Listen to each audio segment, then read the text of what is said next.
Hello students, आज पढ़ेंगे the last lesson का 7वां पैराग्राफ। यहाँ से देखते हैं। फ्रांज कह रहा है when ever I looked up, when ever जब कभी, आई लुक्ड अप मैं ऊपर देखता था, फ्रॉम माई राइटिंग मैं अपना लिखते हुए, तो आई सा तो मैंने देखा, M Hemal sitting M Hemal बैठे हुए थे, मोशनलेस गतिहीन इन ही चेयर अपनी कुर्सी पर गतिहीन बैठे हुए थे, and gazing first at and one thing and then at another एक तरफ से दूसरी तरफ घूरते हुए, एज इफ मानो कि ही वांटेड वे चाहते थे, to fix in his mind वे अपने मस्तिष्क में बसा लेना चाहते थे, जस्ट हाउ एवरीथिंग वो सब कुछ,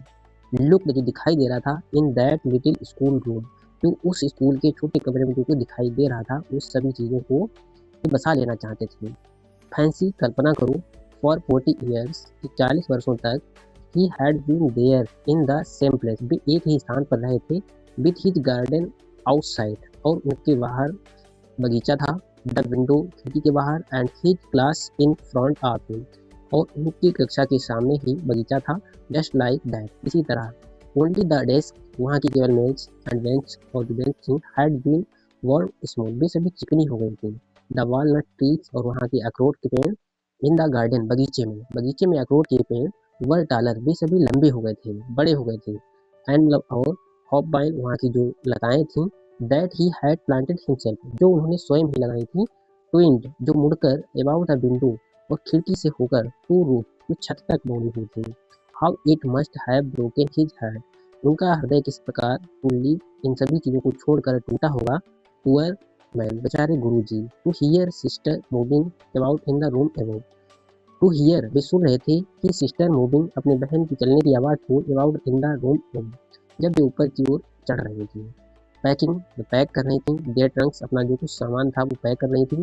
फॉर दे क्योंकि, दे मस्ट लीव क्योंकि उनको छोड़ना था, द कंट्री नेक्स्ट डे उनको अगले दिन वो देश छोड़कर जाना था, बट लेकिन ही हैड द करेज लेकिन उनके अंदर एक साहस था, टू हियर एवरी लेसन हर पार्ट को सुनाने का और सुनने का, द वेरी लास्ट अंतिम तक अंत तक वो सब पार्ट उनको सुनाने का साहस था। आफ्टर द राइटिंग लेखन के बाद, वी हैड अ लेसन हमारा एक पार्ट हुआ इन हिस्ट्री इतिहास का पार्ट हुआ, एंड मतलब और देन द बेबीज तब बच्चे, चांटेड वे दोहरा रहे थे, देर वा बी बू बू वे अपनी आवाज़ में वो पढ़ रहे थे, down there at the back of the room और कमरे में उधर पीछे, ओल्ड हाउजर बूढ़े हाउजर जो थे, had put on his spectacles उन्होंने अपना चश्मा लगाया, एंड होल्डिंग हिज प्राइमर और अपनी पुरानी वर्णमाला की पुस्तक को बोथ हैंड्स अपने दोनों हाथों से पकड़े हुए थे, स्पेल्ड द लेटर्स और शब्दों को दोहरा रहे थे, विद देम उन बच्चों के साथ उन शब्दों को दोहरा रहे थे।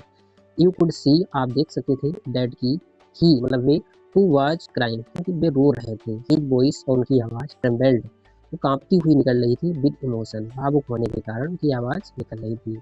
And it was so funny to hear और उनको सुनकर थोड़ा हंसी भी आ रही थी, दैट वी ऑल वांटेड और हम सभी लोग, टू लाफ हंसना चाहते थे, एंड क्राई और रोना भी चाहते थे। उनको सुनकर ऐसा लग रहा था कि हंसी भी आ रही थी और रोना भी आ रहा था। ओह अरे हाउ वेल वो कितनी अच्छी तरीके से,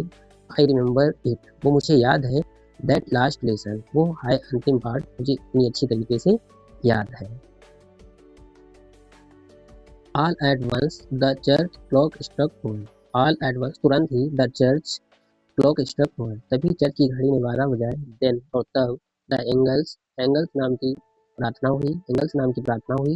एट द सेम मोमेंट ठीक उसी क्षण, द ट्रेम्पेट ऑफ पर्शियन के जो सैनिक थे उनके विजयी होने की आवाज़, रिटर्निंग जो वे लोग लौट रहे थे फ्रॉम ड्रीम प्रेड करके लौट रहे थे, तो उनकी विजयी होने की आवाज़ वो साउंडेड अंडर आवर विंडो वो खिड़कियों से होकर आई। M Hemal stood up M Hemal खड़े हो गए, वेरी पेल ऐसा लग रहा था कि बिल्कुल उनका चेहरा पीला हो, इन्हीं चेयर अपनी कुर्सी पर, आई नेवर मैंने कभी नहीं, सा हिम उनको देखा था, लुक सो टाल इतना लंबे होते हुए मैंने उनको कभी नहीं देखा था। उन्होंने कहा, माई फ्रेंड मेरे मित्रों, सेड की उन्होंने कहा, आई 2 बार कहा, मैं बट समथिंग लेकिन कुछ, चौक नहीं उनका गला अवरुद्ध हो गया, ही मतलब वे, could not go on way आगे कुछ भी ना बोल पाए, देन तब, ही टर्नेड वे मुड़ गए, टू द ब्लैक बोर्ड और वे ब्लैक बोर्ड की तरफ मुड़ गए, टुक ए पीस ऑफ चाक उन्होंने एक चाक का टुकड़ा लिया, and love bearing on with all his might और उन्होंने अपनी पूरी शक्ति, पूरी ताकत लगाकर ही रोट, उन्होंने लिखा।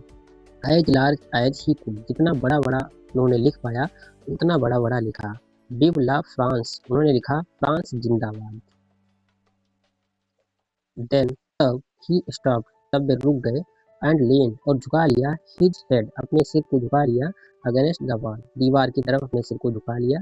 एंड, और विदाउट अ वर्ड, बिना एक शब्द के, he made a gesture to us, हमारी तरफ इशारा किया। विद हिज हैंड, अपने हाथ से, उन्होंने हम लोगों की तरफ अपने हाथ से इशारा किया और कहा स्कूल इज डिसमिस्ड, स्कूल की छुट्टी हो गई है। यू मे गो, आप लोग घर जा सकते हैं।